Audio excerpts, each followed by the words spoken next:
Hey guys, it's me. So, I just got back from seeing the movie Midnight in Paris. It has Owen Wilson in it and a bunch of other really cool people.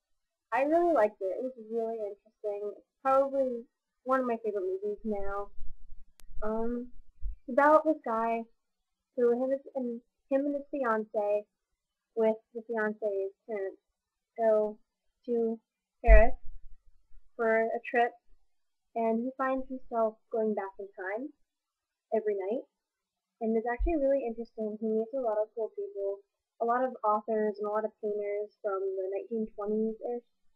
And it was really cool to see like Owen Wilson from being a really goofy actor in having a more serious role. So if you see this movie, comment, tell me what you thought of it. I really liked it. It's one of my favorite movies. But if you didn't like it, tell me why. I don't know why you wouldn't, but tell me why. And also comment if you like any other movies that I should see. I also want to see The Art of Getting By. I think that sounds really cool. If you want to come see it with me, leave a comment. We'll go see it together.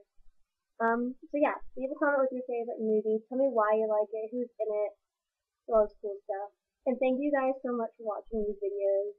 It's really hard for me to talk, so it's really cool to make these videos and share them. So thank you so much. Bye guys.